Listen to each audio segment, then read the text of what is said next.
Propagandas como esta son parte importante del problema que tenemos hoy en día con las mujeres incontinentes.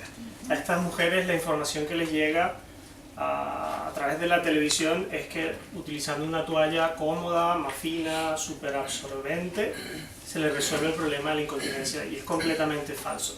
Nosotros, como lo veremos más adelante, les resolvemos el problema con una cirugía relativamente sencilla o con el uso de farmacología que en el peor de los casos igual no le hace nada, pero que tenemos alternativas terapéuticas que sí la podrán ayudar.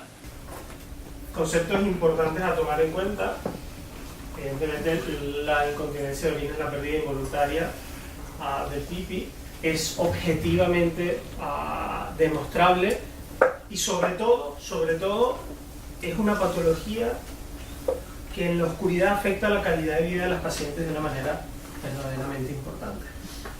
La clasificaríamos en incontinencia de esfuerzo, incontinencia de urgencia o por imperiosidad, o incontinencia mixta, que no es más que cuando se presentan las dos entidades al mismo tiempo. Primero hablaremos un poco de la incontinencia de esfuerzo.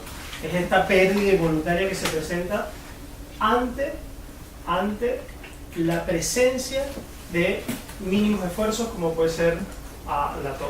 ¿Qué consecuencias o qué genera esta pérdida de orina? Una hipermovilidad de la uretra femenina que viene dada no más que por la pérdida de elasticidad de esos tejidos de sostén del suelo pélvico. También tenemos la incontinencia por imperiosidad, que su fisiopatología es completamente diferente.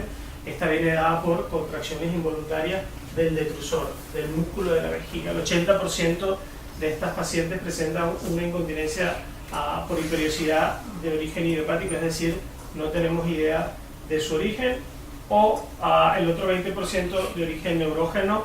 ¿Con qué tratamientos contamos? Básicamente en incontinencia de esfuerzo contamos en primera línea con la fisioterapia y de rescate la cirugía. Sin embargo, hoy en día se está poniendo muy de moda la utilización de la energía láser para el tratamiento. Todas estas indicaciones dependerán primero del tipo de paciente que tengamos y de la severidad o no de la incontinencia que presenta esta paciente. El láser es un procedimiento mínimamente invasivo que nos permite realizarlo en la misma consulta. Se coloca una especie de espéculo que va emitiendo la energía láser a través de este dispositivo. Es una energía fraccional, generalmente son láseres de CO2 que lo que buscan, la teoría lo que nos dice es que regeneran o favorecen la producción de colágeno que fortifica toda esta cara anterior de la vagina. Si tomamos en cuenta que aquí está la uretra, estamos fortificando toda la zona que le sirve de estabilidad a esa uretra que en teoría ha perdido flexibilidad, y le estamos dando un poco más de sostén. Yo creo que la indicación del láser está bastante limitada. Se podría utilizar en incontinencias muy leves, en pacientes que tengan miedo a ser sometidas a intervenciones quirúrgicas o que tengan factores de riesgo asociados. Dentro de las técnicas quirúrgicas tenemos dos grupos. Tenemos los cabestrillos libres de tensión, que serían el primer paso quirúrgico ante esta situación, y luego en caso de recidivas, que existen, hay un 20% de pacientes que recidivan, utilizaríamos los cabestrillos regulables como el Remix. Hablando un poco de lo que es el TOT, el famoso TOT, es una cirugía mínimamente invasiva. La mayoría de estos mallas, si no todas, son de polipropileno. Se tienen que colocar sin tensión, porque recordemos que lo que busca esta malla no es obstruir a la señora, no es cerrar la uretra, sino restablecer el soporte original de esta uretra. Normalmente hoy en día se utiliza el paso de las agujas a través de los agujeros transuturadores porque es menos agresivo que el hipogástrico. De la colocación de un TOT es un acceso vía vaginal. Hacemos una incisión de aproximadamente 2 centímetros, 1 centímetro por debajo de la uretra, en la cara anterior de la vagina, y usamos como referencia las ramas isquiopubianas. Hacemos incisiones a las caras laterales de las ramas isquiopubianas o los bordes externos para colocar nuestra aguja. Aquí vemos cómo a través de la incisión vaginal tocamos la rama isquiopubiana y a través de la incisión hecha anteriormente a este nivel pasamos la aguja. Esta aguja nos servirá para colocar la malla justo por debajo de la uretra, una especie de cincha, de soporte. En teoría, insisto, tiene que quedar libre de tensión. Si nosotros obstruimos a la paciente, lejos de solucionarle el problema, se lo estamos empeorando, porque es mucho peor una paciente obstruida que una paciente incontinente. Dijimos que el TOT va bien en el 80% de las pacientes, pero ¿qué hacemos con ese otro 20% que nos reciba? Tenemos también hoy en día la posibilidad de colocarles un cabestrillo al acceso a través de la vagina. Se hace una incisión a nivel de la cara anterior vaginal, se disecan los espacios parauretrales y se pasa la aguja. Lado izquierdo, lado derecho, nos hacemos los espacios parauretrales para poder pasar las agujas, y en este caso no es a través de los agujeros obturadores, sino a nivel del retropubis. Hacemos una incisión a nivel hipogástrico, hacemos el paso de esta agujita. Este sí es muy ciego, este procedimiento. Ahí es el momento cuando nos tiembla todo y la aguja sale en el retropubis.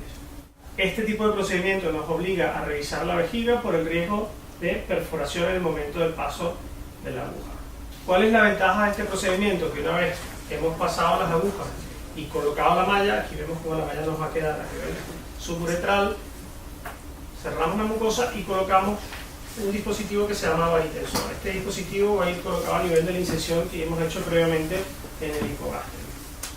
Aquí vemos, al día siguiente de la cirugía, cómo con la paciente de pie y una vez retirada la sonda vesical la hacemos toser. Hacemos toser y evidentemente la paciente está incontinente porque no hemos ajustado. Vamos ajustando a favor de las agujas del reloj y la hacemos toser de nuevo. Podemos observar directamente si hay escape, como es el caso, o no, y si es así, se aumenta la tensión de la malla. Dentro del grupo de las incontinencias también tenemos la incontinencia de urgencia o por imperiosidad, que es secundaria a la presencia de un detrusor hiperactivo, de contracciones involuntarias de la vejiga. Decíamos, son contracciones involuntarias y son episodios asociados a urgencia. El paciente tiene que ir deprisa y corriendo al lavabo porque si no se le escapa. Todo esto con deseo. Puede estar presente la incontinencia o no. Aumenta tanto la frecuencia miccional diurna como nocturna. E insisto, es secundario a contracciones involuntarias del detrusor. Normalmente el detrusor no se contrae si nosotros no le damos la orden. Si lo clasificamos, como decíamos, tenemos un 20% de estos detrusores hiperactivos que son de origen neurógeno y tenemos un 80% que son de origen idiopático. Dentro de las etiologías del neurógeno, la OBC, el Parkinson, los tumores cerebrales, lesiones neurales. Generalmente asociados a este tipo de problemas. Son señoras muy difíciles de manejar por todo lo que la patología involucra. Y bueno, la primera línea de tratamiento, los fármacos anticolinérgicos. ¿Cuál es la primera línea de tratamiento? Los fármacos anticolinérgicos. ¿Qué buscan los fármacos anticolinérgicos? Los fármacos anticolinérgicos son agonistas competitivos que buscan inhibir esa contracción involuntaria del detrusor. Hay estudios que han evaluado el por qué los pacientes dejan el tratamiento. Y lo que nos dicen es que hasta un 40% de estos pacientes no está satisfecho. ¿No está satisfecho por qué? Porque simplemente no responden. Se están tomando la medicación, están sufriendo los efectos secundarios y no están generando ningún efecto a favor. En este caso, nuestra segunda línea de tratamiento es el famoso Botox o toxina botulínica.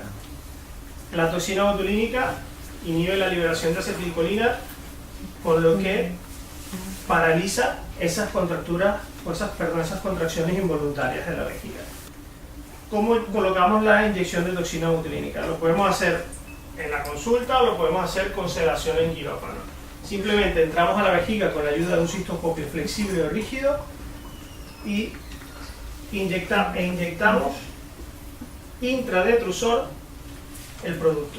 Normalmente cada urólogo lo maneja como mejor le convenga. Nosotros normalmente hacemos 20 inyecciones de 1 mililitro cada uno. Hay urólogos que hoy en día están haciendo solamente 5 inyecciones más repartidos y en teoría los resultados son exactamente los mismos.